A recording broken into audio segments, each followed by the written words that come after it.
ఆ అభిగాడు శశి అంత షార్పుగా ఉంటారో వాళ్లతో ఫోన్లో మాట్లాడింది దివ్య అని గుర్తుపట్టలేదా? దివ్య గొంతు మార్చి మాట్లాడితే ఎలా గుర్తుపడతారు? అవును, దివ్య వీళ్ళకంటే తెలివైంది కదూ. ఇప్పుడు ఫోన్లో మాట్లాడుకున్నారు, రేపో ఎల్లుండో డైరెక్ట్ గా కలిసిపోతారు. ఆస్తులు పంచుకుంటారు, వాళ్ళకు పన్నీరు మన కన్నీరు. ఏదో ఒకటి చేసి వాళ్ళని కలవనీయకుండా చెయ్యాలి పౌడ్రు. అమ్మో, మన చేతుల్లో ఏముంది, అంతా దేవుడు దయ. అలా అని దేవుడికి వదిలేస్తామా? మన ప్రయత్నం మనం చెయ్యాలి కదా. ఏదో చేద్దాం, లేకపోతే ఈ కథలో మనం ఎందుకే? అది సరేగాని వీళ్ళకంటే దివ్యతో మాట్లాడుతున్నామన్న సంగతి తెలియదు, కానీ దివ్యకి తెలుసు కదా వీళ్ళతో మాట్లాడుతున్నానని. తన ఎమోషన్స్ ఎట్ట కంట్రోల్ చేసుకుందో ఏమో.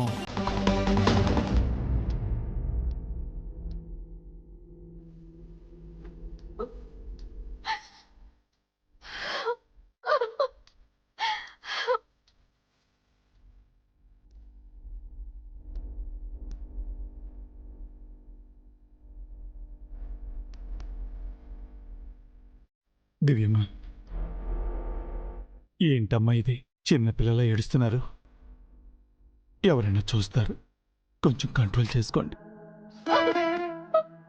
కావట్లేదు చారుకేశ, నా వల్ల కావట్లేదు. అన్నయ్య గొంతు వింటుంటే ఏడుపు ఆగట్లేదు. అన్నయ్య నా కోసం ఎంతలా ఎదురు చూస్తున్నాడో నాతోనే చెప్తుంటే ఏడుపు వస్తోంది. అవునమ్మా, అన్నయ్యకు మీరంటే ప్రాణం. ఒకసారి ఆయనే మీకు దూరం అయ్యారని ఎన్నోసార్లు బాధపడ్డారు. ఇప్పుడు మీరు దూరం అయ్యారని ఇంకా బాధపడుతున్నారు. అన్నయ్యని బాధ పెట్టి పెద్ద తప్పు చేస్తున్నాను కదా చారుకేశ. అన్నయ్యని ఏడిపించి పాపం చేస్తున్నాను కదా. అందుకేనమ్మా, మీరు అన్నయ్యని కలవాలి, ఆయన కన్నీళ్లు తొడవాలి. ఎలా కలవమంటావు చారుకేశ? వదినకి నాపై కోపమే పోలేదు. నా మీద కోపంతో నేను ఎలా ఉంటానో కూడా పిల్లలకి తెలియకూడదని ఇంట్లో అమ్మ ఫోటో కూడా లేకుండా చేసింది.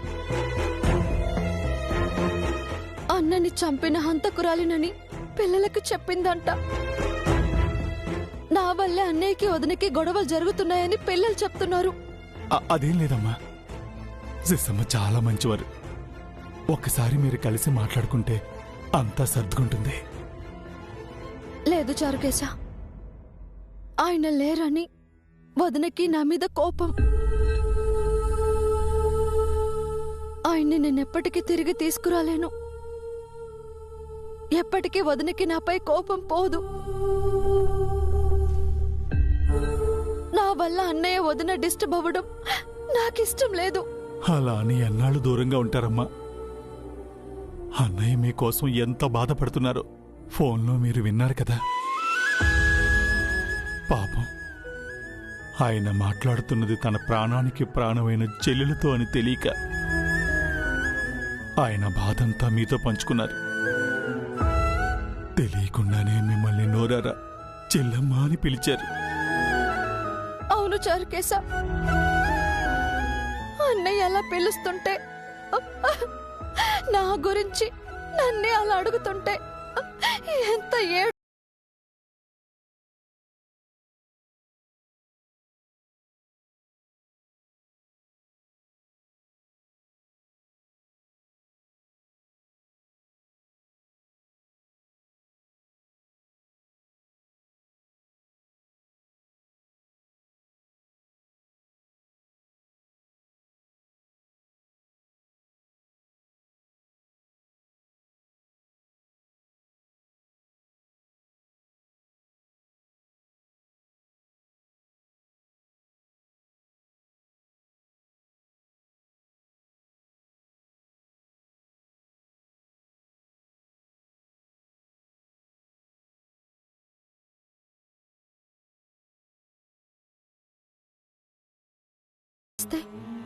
తన మాట మారుతుంది, తన మనసు విరిగిపోతుంది.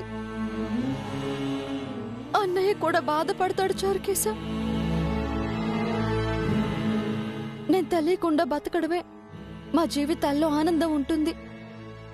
తెలిస్తే మళ్ళీ కష్టాలే. అలా అని మీరు కష్టపడుతూ ఉంటారమ్మా? కోట్ల ఆస్తికి వారసురాలయ్యుండి అనామకురాల్లా బతుకుతారా? కనీసం మంగమ్మ గురించైనా ఆలోచించండి దివ్యమ్మ.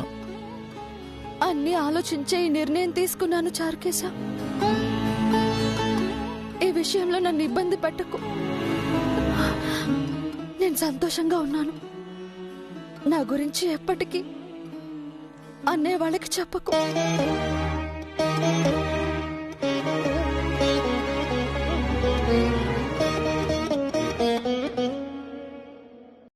అవును, మీ మమ్మీ మాకెందుకింత రెస్పెక్ట్ ఇస్తుంది? అంటే మొన్న ఫారెస్ట్ లో మన డాడీ తనను కాపాడాడు కదా అన్నయ్య, అందుకే మిస్ మనకు రెస్పెక్ట్ ఇస్తుంది. మొన్న మనల్ని సేవ్ చేసింది మీ డాడీ కాదు, అంజీ సార్. అంటే మా డాడీ గ్రేట్ కదా? అంకుల్ ఫైట్ చేశారు, అలాగే అంజీ సార్ కూడా కాపాడారు. మా డాడీ కంటే అంజీ సార్ గ్రేటా? అంకుల్ గ్రేట్, అంజీ సార్ కూడా గ్రేట్. మా డాడీయే గ్రేట్, ఇంకా మా మమ్మీ కూడా గ్రేట్. మిమ్మల్ని బాగా చూసుకుంటుంది కదా, అందుకే మా మమ్మీ కూడా గ్రేట్.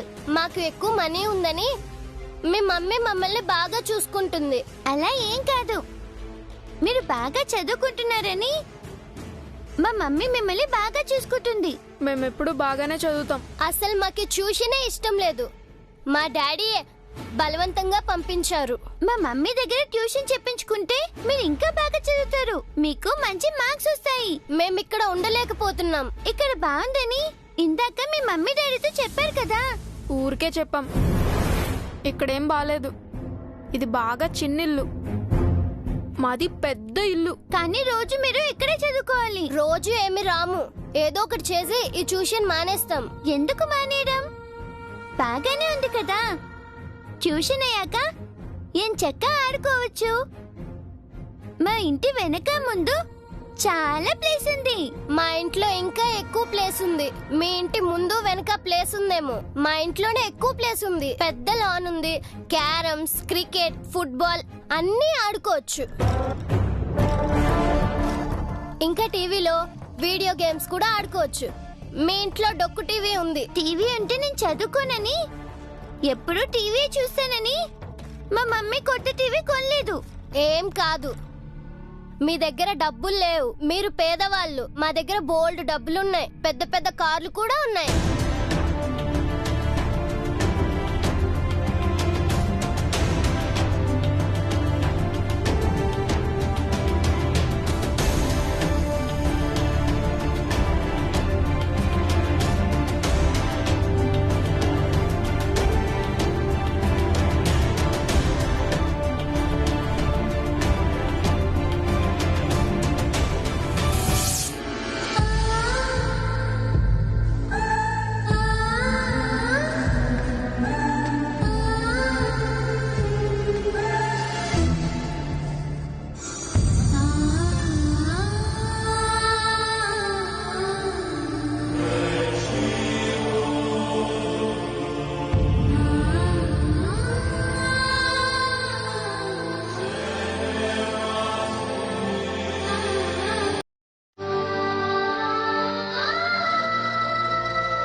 ఎందుకు సైలెంట్ గా చూసుకుంటున్నారు?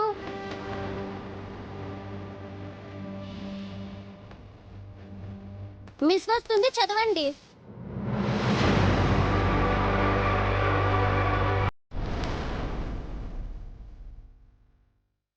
నువ్వెన్నిసార్లు చెప్పినా అదైతే కాదు కాదు కాదు.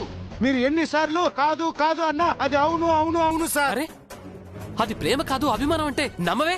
అది ప్రేమే, అభిమానం కాదంటే మీరు నమ్మరే. అది ప్రేమ అని నువ్వెలా చెప్తావు? ప్రూవ్ చేయమంటారా? చెయ్యి చెయ్యి చూద్దాం. ఉండండి.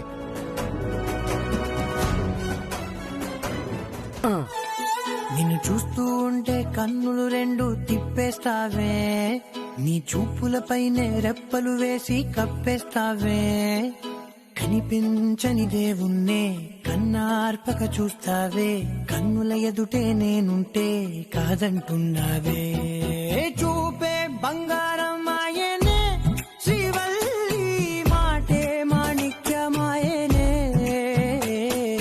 చూపే బంగారమాయనే శ్రీవల్లి నవ్వే నవరత్నమాయనే.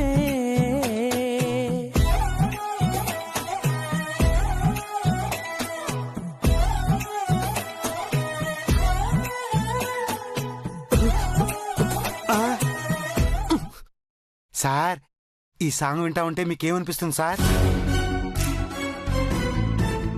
ఇంకోసారి వినాలనిపిస్తోంది కదా?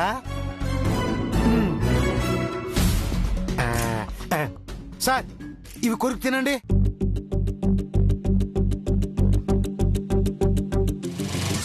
ఎలా ఉంది సార్? చాలా స్వీట్ గా ఉంది. సార్ ఇది తినండి సార్. ఇది ఎలా ఉంది సార్? కారంగా ఉంది. చూసారా, కారాన్ని స్వీట్ అన్నారు, స్వీట్ ని కారం అంటున్నారు. లవ్ సాంగ్ పెడితే స్టప్పులు వేశారు. దీన్ని ప్రేమనక ఇంకేమంటారు సార్? లేదు, నువ్వు నన్ను కన్ఫ్యూజ్ చేస్తున్నావు. క్లారిటీగా ఉన్నాను సార్. మీరే ఇది లవ్వా కాదా అని కన్ఫ్యూజన్ అవుతున్నారు. ఖచ్చితంగా ఇది లవ్వే సార్. నాకు అలా అనిపించట్లేదు. సరే ఇంకో ప్రూఫ్ చూపిస్తాను. నా కళ్ళల్లోకి కాసేపు సూటిగా రప్ప వాల్చుకున్నా చూడండి.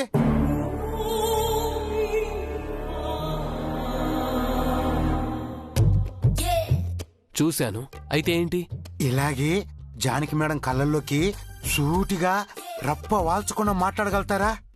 ఎందుకు మాట్లాడలేను? మీది ప్రేమ అయితే మాట్లాడలేరు, అభిమానం అయితేనే మాట్లాడగలుగుతారు.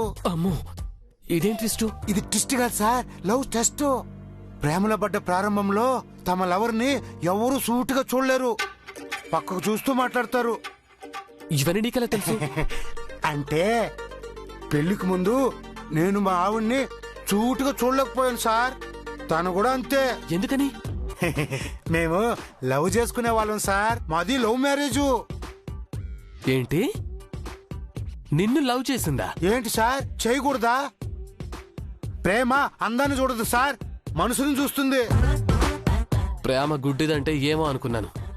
నిజమే సార్. నా మీద సెటర్ లాపి ముందు మీరు వెళ్ళి నేను చెప్పిన పని చేయండి. జానకి టీచర్ కళ్ళులోకి కళ్ళు పెట్టి మాట్లాడాలి సార్. వెళ్ళండి. వెళ్తాను.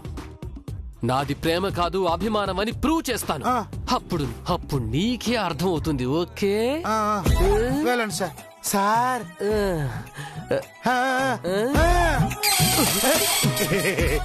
సరిగాని ఆవిడతో నేను ఏం మాట్లాడాలి? ఏ ఉప్పు పప్పు అని అడగండి సార్. రోజు అడుగుతుంటారు కదా, మళ్ళీ నన్ను అడుగుతారేంటి? Sorry sir. All the best sir. వెళ్ళండి.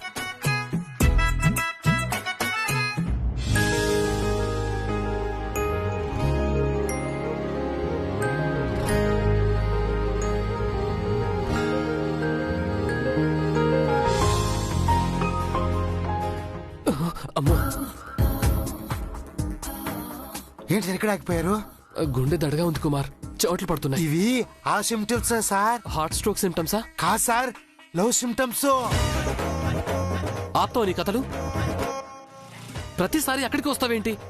ఏదో అంతా నీకే తెలిసినట్టు. సార్ మీరు స్కూల్లో మాత్రం పీటీ మాస్టరు, నేను లవ్ లో మీకన్నా సీనియర్ని. పదండి.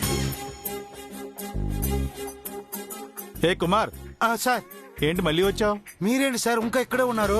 ట్యూషన్ అవగానే పిల్లల్ని ఇంటికి తీసుకెళ్ళాలి కదా. పిల్లల్ని తీసుకురావడం తీసుకెళ్ళటం మీ జాబ్ బాగుంది సార్. ఇంతకీ మీరెందుకు వచ్చారో చెప్పలేదు. అంజి సార్ చెప్పండి. జానకి గారితో పనుండి వచ్చాం. మేడం గారితో మీకేంటి పని? పక్క క్వార్టర్స్ లో ఉంటున్నాం. ఒకరితో ఒకరికి అవసరం ఏమన్నా ఉంటుంది కదా.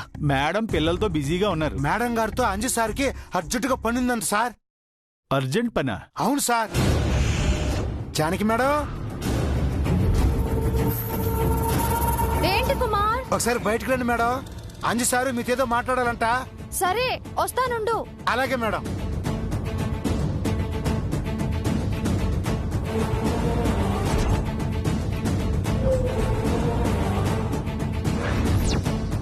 ఏంటండి?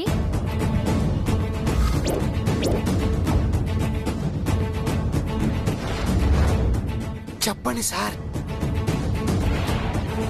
అది ఏమైందండి?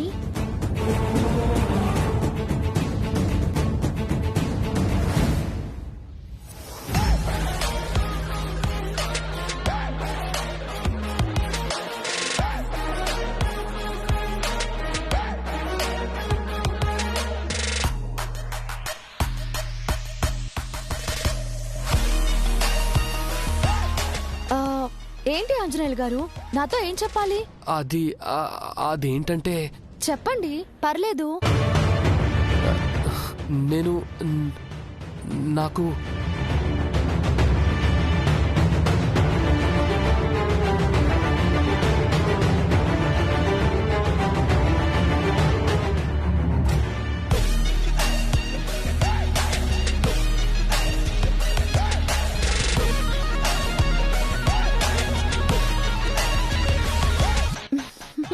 ఏంటండి, ఏంటో చెప్పండి. నేను తర్వాత చెప్తానండి. మీరిప్పుడు పిల్లలకి ట్యూషన్ చెప్తున్నారు కదా, నేను తర్వాత వస్తాను. అయ్యో ఏ కుమార్ రాఘవయ్య, ఏంటి సార్? ఇక్కడ ఏం జరుగుతుంది? నాకేం తెలుసు సార్. నీకు తెలుసు. అంజీ గారు మేడం గారిని ఏదో అడగాలని వచ్చారు. ఏంటది? అది ఆయన అడగండి, నన్ను అడిగితే ఎలా సార్? ఆయన చెప్పకుండా వెళ్ళారు కదా. తర్వాత చెప్తానన్నారు కదా సార్. ఇప్పుడు నువ్వు చెప్పు. ఇప్పుడు స్కూల్ ఉందా, ముందు ప్లే గ్రౌండ్ ఉందా, అందులో అంజి సార్ ఉంటారు, క్లాస్ రూమ్ లో జానకి మేడం ఉంటారు, క్లాస్ లో పిల్లలు ప్లే గ్రౌండ్ లో ఉంటారు, ప్లే గ్రౌండ్ పిల్లలు క్లాస్ రూమ్ లో ఉంటారు, క్లాస్ లేనప్పుడు ఇంట్లో ఉంటారు, ఇంట్లో లేనప్పుడు క్లాస్ కోసం. ఆపు. నేనేం అడిగాను, నువ్వేం చెప్తున్నావు? ఇందాక నేను మిమ్మల్ని ఏదో అడిగాను, మీరు ఏం చెప్పారు? నేను చెప్పింది నీకు అర్థం కాలేదా? ఇప్పుడు నేను చెప్పింది మీకు అర్థం కాలేదా? నువ్వు నన్ను కన్ఫ్యూజ్ చేస్తున్నావు. ఏంది మీకంటేనా? పోండి సార్. నాకే పంచ. రేయ్, ఈ చారు కేసు అంటే ఏంటో చూపిస్తాన్రా. నిన్నుగా చూసానే, కళ్ళలో దాచానే, రెప్పలే వెయ్యనంతగా కనుల పండగే. అంటే నేను కూడా జానకి గారిని. ఏంటి సార్, మేడం గారితో ఏం మాట్లాడకుండా వచ్చేసారు? కళ్ళలోకి కళ్ళు పెట్టి కనీసం 5 సెకండ్లు కూడా చూడలేకపోయారు. ఇప్పుడేమంటారు? మీది లవ్ అని ఒప్పుకుంటారా? సార్ ఒప్పుకోండి సార్, మీరు జానకి మేడం గారిని లవ్ చేస్తున్నారు, ఇది నిజం. ఆప్ కుమార్, నోటికొచ్చినట్టు మాట్లాడుకు. జానకి గారిపై నాకున్నది అభిమానం, జానకి గారికి నాపై ఉన్నది గౌరవం. నువ్వేదేదో మాట్లాడి మా మధ్య ఉన్న రిలేషన్ ని పాడు చేయను. పాపు, ఆవిడకు భర్త లేడు, చిన్న పాపుంది, అసలు బంధువులు ఉన్నారో లేదో తెలీదు. ఆ పాపకు ఆరోగ్యం కూడా బాలేదు. టీచర్ జాబ్ చేస్తూ ఉన్న దాంట్లో గుట్టుగా గౌరవంగా బతుకుతోంది. అలాంటి మనిషి పట్ల నేను బాధ్యతగా ఉండాలి తప్ప ప్రేమ తోమ అంటూ పిచ్చి పిచ్చి వేషాలు వేయకూడదు కుమార్. ఇదిగో, ఇంకోసారి నా మైండ్లోకి ఇలాంటి చెత్తను ఎక్కించుకో ప్లీజ్. ఏంటి సార్, నిజాన్ని ఒప్పుకోలేని నిస్సహాయ స్థితిలో కోపం వస్తుందా? కుమార్, అవును సార్, మీ పరిస్థితి నాకు అర్థమవుతుంది, కానీ మీరు చేస్తున్నది తప్పేం కాదు. ప్రేమించడం చెడ్డ పనేం కాదు సార్, పాప అంతకంటే కాదు. ఇంకా టాపిక్ మాట్లాడకు, ఇంతటితో ఆపేసే. సరే సార్, ఇంతటితో మీరు ఆగుతారా? మీ మనసుని ఆపుకుంటారా? ఏం మాట్లాడుతున్నావు కుమార్? ప్రేమ పుట్టినంత వరకే సార్ ఏదైనా. ఒక్కసారి ప్రేమ పుట్టాక ఆ ప్రేమను ఆపటం ఎవరి తరం కాదు సార్. నిజం ఎలా నిప్పు లాంటిదో ప్రేమ కూడా అంతే సార్. దాయాలన్నా దాయలేరు. దయచేసి ఆపుతావా? మీరు నన్ను ఆపగలరు, మీ మనసును ఆపలేరు సార్. అది మీ వల్ల కాదు. షటప్ కుమార్, నేనేంటో నాకు తెలుసు. సార్ మీరేంటో నాకు తెలుసు సార్. మీ మంచి మనసుకి మరో మంచి మనసు తోడు కావాలని నా కోరిక సార్. జానకి మేడం మీరు మేట్ ఫర్ ఈచ్ అదర్లా ఉంటారు సార్. మీరిద్దరు ఒకటైతే జీవితాంతం సంతోషంగా ఉంటారు సార్. అసలు నువ్వు ప్యూన్వా లేక మ్యారేజ్ బ్రోకర్వా? సార్ మీరు నన్ను ఎన్నైనా తిట్టండి, మీ మీద నాకు గౌరవం తగ్గదు. మీరంటే నాకు అంత ఇష్టం సార్. సార్ నేను చెప్పినాను కాదు, ఒక్కసారి మీ మనసుని అడగండి. అది ఏం చెప్తుందో అదే వినండి, అది చెప్పినట్టు నడుచుకోండి. అంతేగాని ఆత్మవంచన మాత్రం చేసుకోకూడదు సార్. మనసాచిని చంపుకోకండి. బయటికి మీరు ఎంత అరిచినా మీలో ఉన్న నిజం మాత్రం నేను చెప్పిందే సార్.